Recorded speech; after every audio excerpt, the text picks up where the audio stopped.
하나님이 일하실 때 최선을 다하라 라는 제목으로 말씀을 나누도록 하겠습니다. 저희들 지난 시간까지 하나님께서 다시금 38년에 그 에돔 산맥 주변에서 세일 산맥 주변에서 돌아다니던 그들에게 돌아가라고 명령을 하셨고, 이제 가나안 땅에 이르기까지 5개의 나라를 지나가야 하는데 에돔과 모압과 암몬은 전쟁 없이 지나왔고, 2번의 전쟁 헤스본 왕 시온과 그리고 지난 시간에 다루었던 바산 왕 옥, 그 2번의 심판적인 성격을 갖고 있는 전쟁에 대해서 다루어 보았습니다. 그래서 심판적 성격을 갖고 있었기 때문에 유아나 여성에게도 예외가 없는 그런 하나님의 심판을 드러내는 그런 전쟁이었고, 그 전쟁을 통해서 그들을 전멸하라는 하나님의 그 명령은 사실 또 다른 미래적인 의미에서 바로 그들의 우상 숭배를 막기 위한 그런 조치가 있었음을 말씀을 드렸습니다. 그래서 이제 이스라엘 백성들은 요단강을 건너서 가나안 지역으로 이제 들어가기 전이었지만 요단강 동편 땅을 200km가 넘는 그 넓은 땅을 얻게 되었습니다. 근데 그곳에서 르우벤 지파, 갓 지파, 그리고 므낫세 지파의 절반이라서 반지파라고 부릅니다. 어떤 이름이 아니라. 그래서 그 므낫세 반 지파, 그 2개 반, 2.5개의 그 지파들이 여기서 모세에게 요구를 합니다. 요단강 동편 땅을 자신들에게 달라고 요구하는 것입니다. 근데 그 이유가 왜였는가라고 살펴보면 민수기 32장 1절의 말씀을 보면 르우벤 자손과 갓 자손은 심히 많은 가축대를 가졌더라. 그들이 야셀 땅과 길랏 땅을 본즉 그곳은 목축할 만한 장소인지라 라고 되어 있습니다. 그러니까 다른 그 어떤 지파들보다도 가축을 너무 많이 갖고 있었던 지파들이었고, 이들이 봤을 때 그 지역이 목축에 아주 적합한 지역이었다라고 말하고 있습니다. 그래서 이들에게 주어진 지역은 바로 바산 지역이었습니다. 근데 이 바산이라는 지역은 어떤 지역이냐면 이스라엘 전체를 통틀어 그 이스라엘 주변의 모든 나라들을 통틀어서 가장 목축하기에 좋은 최고의 목초지대로 유명한 곳입니다.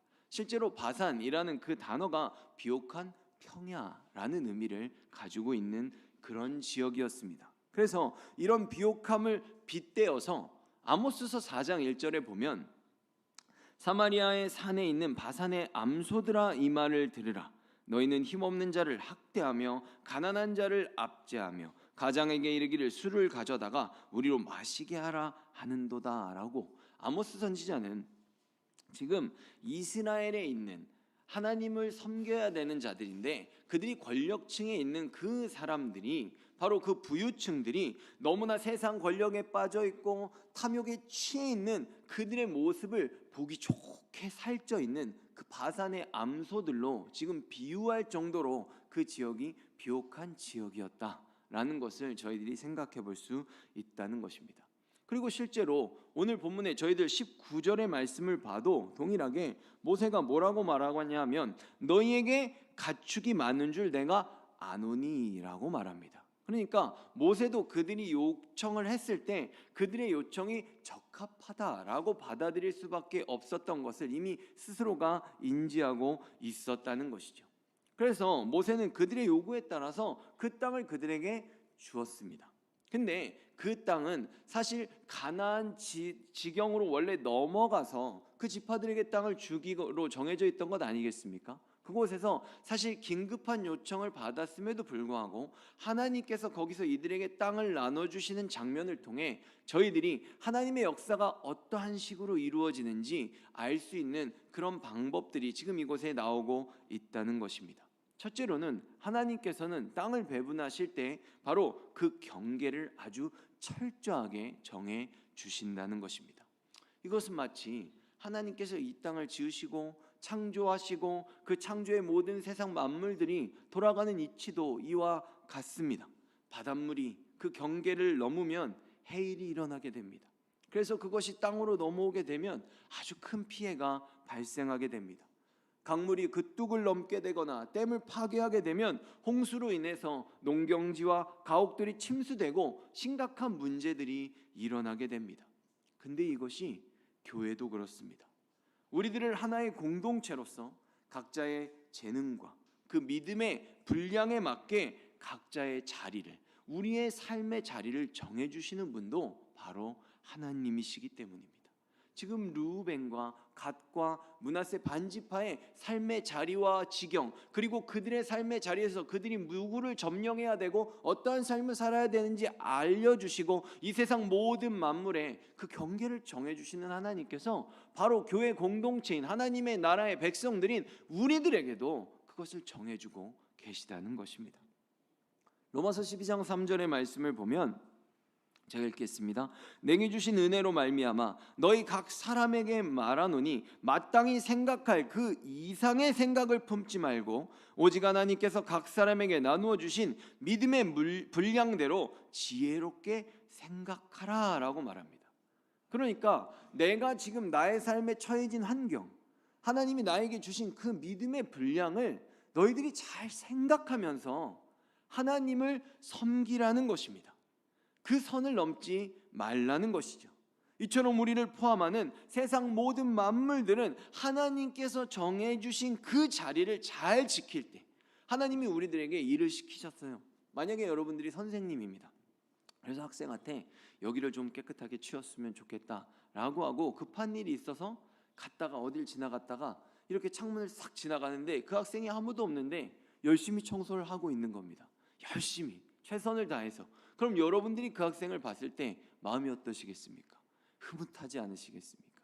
하나님이 우리들에게 일을 맡겨주심이 이처럼 하나님이 우리들의 입장에서 볼 때는 보이지 않는 것 같고 우리와 함께 하시지 않는 것 같지만 그 자리를 지킴으로 최선을 다하는 것이 하나님이 우리들에게 원하시는 삶의 모습이라는 것입니다.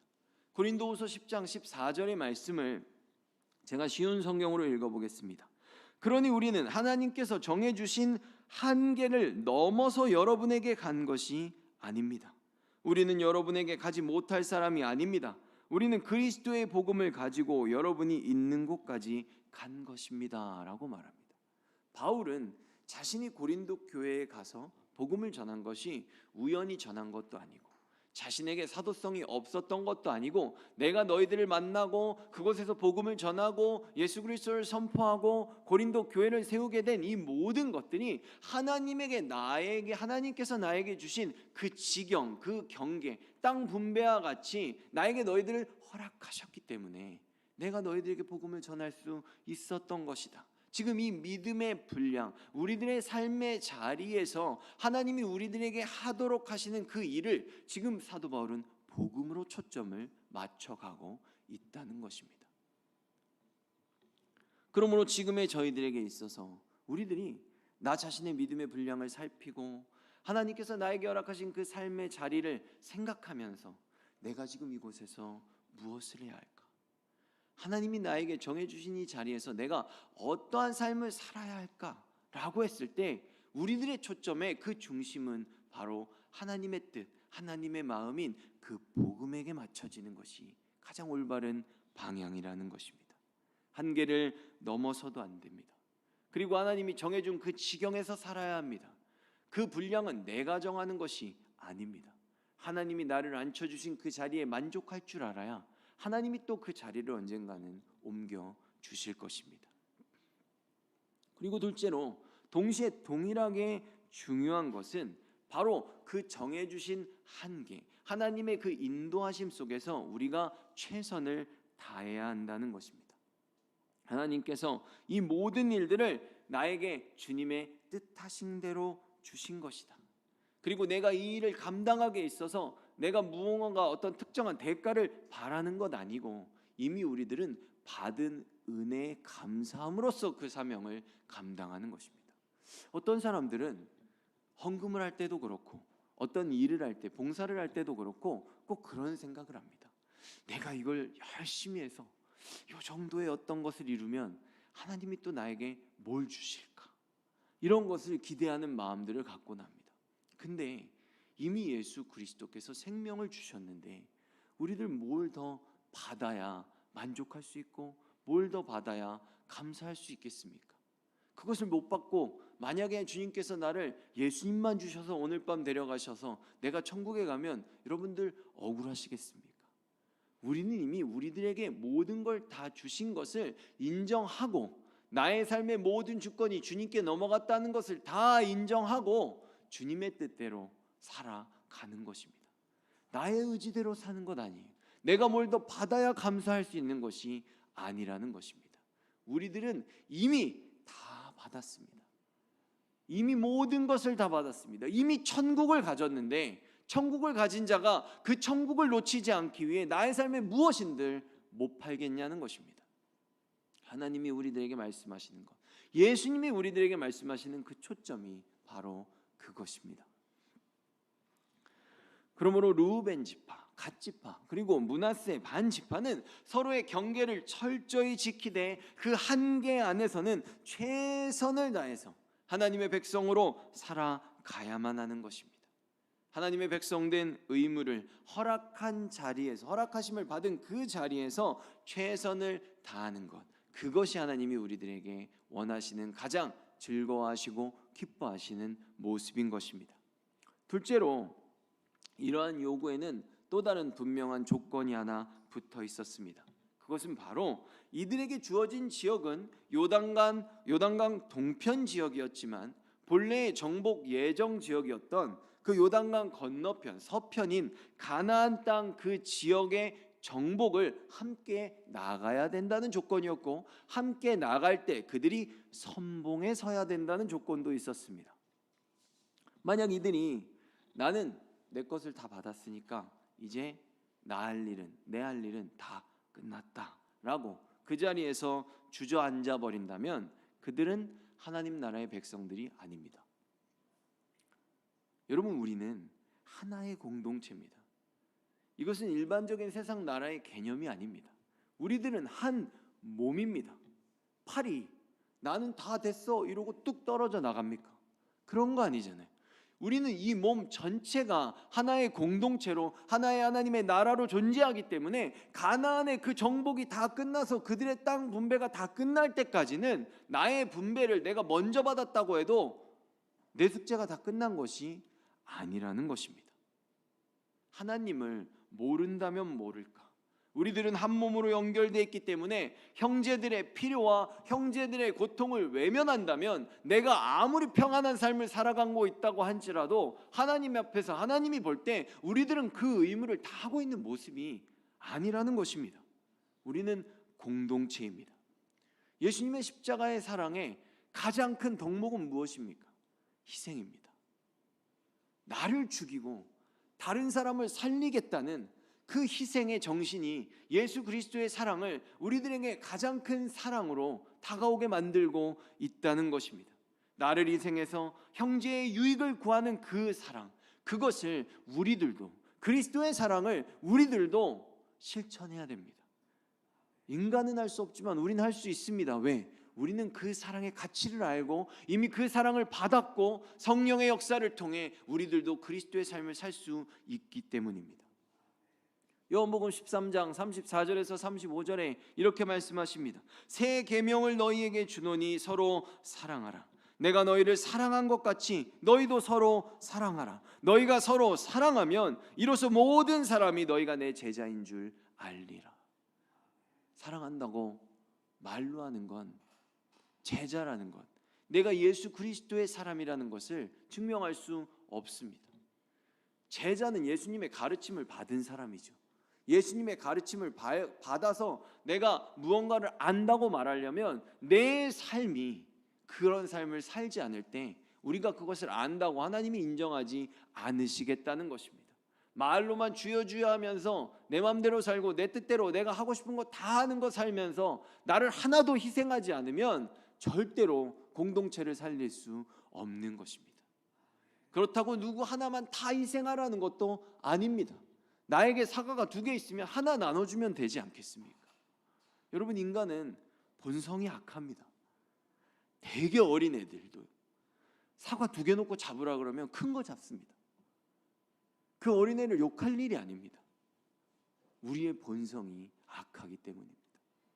나를 희생하는 것은 내 머리로 생각해서 되는 것이 아니라 나를 향해 죽으신 예수 그리스도의 십자가를 기억함으로 내가 무엇을 해야 할까?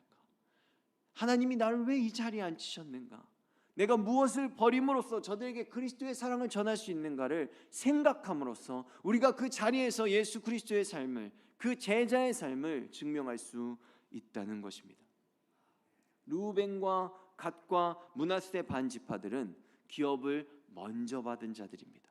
아까 바울이 그들에게 가나안 정복과 그들의 할 일을 복음에 초점을 맞춘 것처럼 그것으로 비유해 보서 생각해 본다면, 먼저 훗날 아직 예수 그리스도를 모르지만, 아직 구원의 기업과 영원한 생명의 기업을 받지 않았지만, 그럼에도 불구하고 언젠가는 궁극적으로 하나님의 될 백성들에게 복음을 전하는 우리들의 사명으로 생각해 보았을 때, 이스라엘 백성들의 그 땅의 점령을 그들을 복음화시켜가는 모습으로 생각해 보았을 때, 우리들은 바로 예수 그리스도의 복음을 전하기 위해 아직 구원에 이르지 못한, 아직 내 눈앞에 보이지 않는 형제와 자매들에게까지도 복음을 전하기 위해 나를 희생하는 것이 바로 하나님이 나를 그 자리에 앉혀준 것이라는 그 이유로 우리들이 결말을 지을 수 있을 것입니다.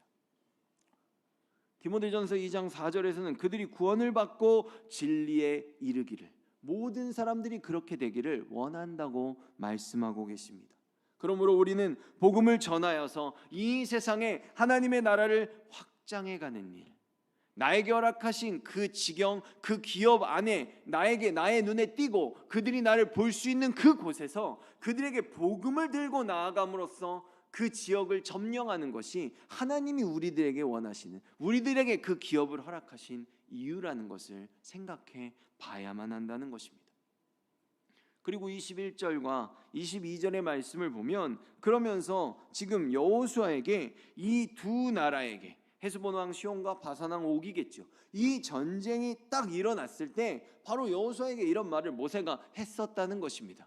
사실 그 장소에서 그 일이 딱 일어났을 때 그 교훈을 주는 게 가장 옳은 일 아니겠습니까? 그때를 추억하면서 지금 모세가 이야기하는 것입니다. 그러면서 그들에게 한 것 같이 내가 가나안 땅에 들어가서도 동일하게 너희들을 돕고 너희들에게 그대로 행할 것이니까 두려워하지 말라는 것입니다. 여러분, 저희들이 한번 나눈 적이 있죠. 이 세상에 대한 두려움이 우리들에게 없습니까? 없을 수 없습니다. 우리들이 이 육신을 갖고 있고 우리들이 그들에게 이미 영향을 받아봤고, 만약에 누군가가 자꾸 저를 때려요, 그럼 그 사람한테 맞아본 사람은 손만 들어도 피하게 돼 있습니다. 왜? 그것은 우리들에게 있는 두려움이기 때문이죠. 그러나 이 세상에서 두려워하지 말라는 것은 그들보다 더 두려운 하나님을 신뢰한다면 안 무서울 수 있다는 말씀을 하시는 겁니다. 네가 나를 때려? 나 아빠 데려온다? 이렇게 됐을 때 우리 아빠가 너보다 싸움 훨씬 잘해 라고 하면 그 사람이 협박해도 그래 한번 때릴 테면 때려봐라, 이렇게 나갈 수 있다는 거죠. 우리들이 세상을 두려워하지 않을 수 있는 것은 우리가 하나님을 더 두려워할 때 그 세상이 두렵지 않을 수 있는 것입니다. 그 세상이 우리들을 조롱하고 핍박하고 그 세상이 우리들에게 억지로 무언가를 시킨다고 할지라도, 신사참배 안 하면 죽인다 라고 여기에 총을 겨누어도 하나님이 더 두려우면 신사참배 안 할 수 있다는 거죠. 베드로가 그러지 않습니까? 너희들이 무서워서 내가 지금 하나님 말씀 안전하게 생겼냐 라고 베드로가 끌려가서 말하지 않습니까? 3번을 부인했던 그 베드로가 부활하신 예수 그리스도를 체험하고 성령을 받은 후엔 그렇게 변했습니다. 근데 지금 우리들도 부활하신 예수 그리스도를 믿었고 성령님이 우리와 함께 하시는데 어찌 우리가 세상을 더 두려워할 수 있겠냐는 것입니다. 이사야서 8장 12절에서 13절의 말씀에 이렇게 말씀합니다. 그 중간부터 보면, 그들이 두려워하는 것을 너희는 두려워하지 말며 놀라지 말고 만군의 여호와 그를 너희가 거룩하다 하고 그를 너희가 두려워하며 무서워할 자로 삼으라. 아멘.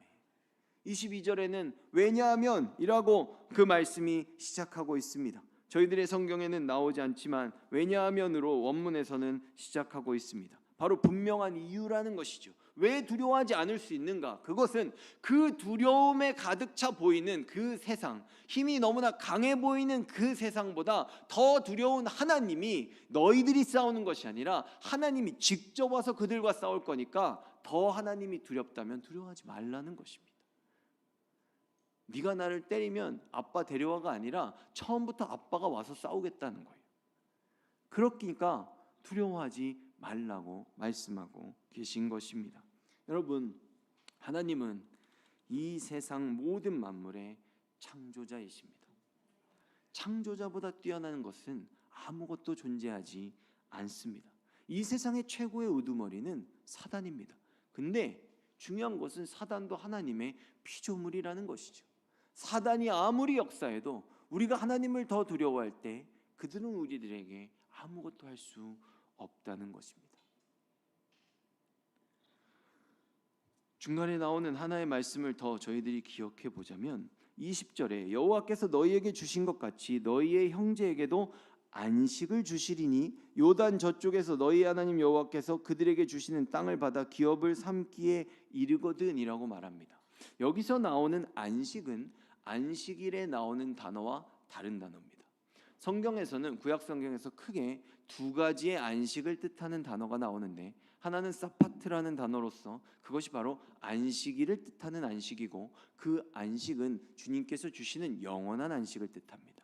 모든 것을 그치고 완벽하게 그리고 그 휴식이 끝도 없이 이어지는 것을 안식일의 안식이 뜻합니다. 근데 여기에 나오는 안식은 모든 환난 가운데 이 세상에서 여전히 내가 살아가고 그 끝을 알 수 없는 가운데 잠시 갖는 휴식을 뜻합니다. 그 환난 속에서의 고요한 평안으로 주어지는 그것은 누아흐라는 단어입니다. 그래서 이 단어가 바로 노아입니다. 노아는 방주에서 8명의 가족이 타고 이 세상의 모든 사람들이 심판을 갖는데 노아의 가족들만이 그 가운데 그 심판 속에서 휴식을 취하고 그 휴식 가운데 구원을 받지 않았습니까? 그러나 노아의 심판이 마지막 심판이었냐라고 하면 그것은 마지막 심판이 아니었습니다.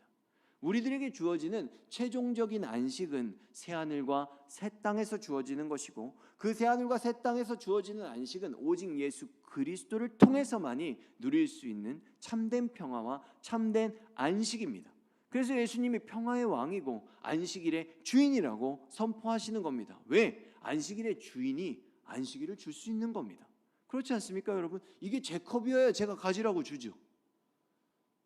예수님이 오심으로써 이 안식일이 성취됐고 영원한 안식, 새하늘과 새 땅에 들어갈 수 있는 그 안식이 우리들의 심령 가운데서 이루어졌고 성령님께서 이것을 우리들의 삶 가운데에서 여전히 누리며 살아갈 수 있도록 허락해 주신 것입니다.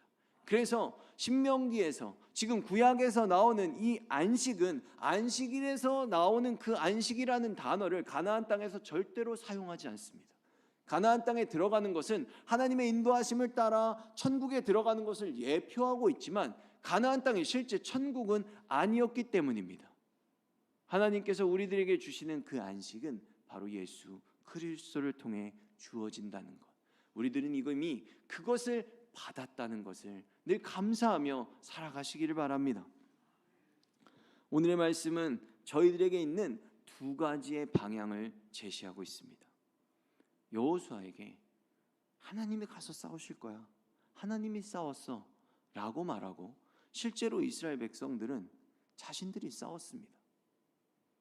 이 대표적인 모습이 바로 아간입니다. 하나님이 싸우셨다고 하는데 내가 아무리 생각해봐도 내가 너무나 열심히 싸웠거든요. 그래서 가서 내 것을 취하는 겁니다. 왜? 아무리 생각해봐도 나도 조금 한 것이 있기 때문이죠.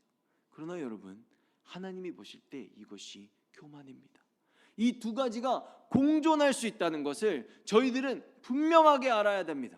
하나님이 다 하실 거야 라고 말해주니까 아무것도 안 하고 가만히 있다가 왜 안 주세요? 라고 말하는 것은 하나님의 역사의 방식이 아니라는 것입니다.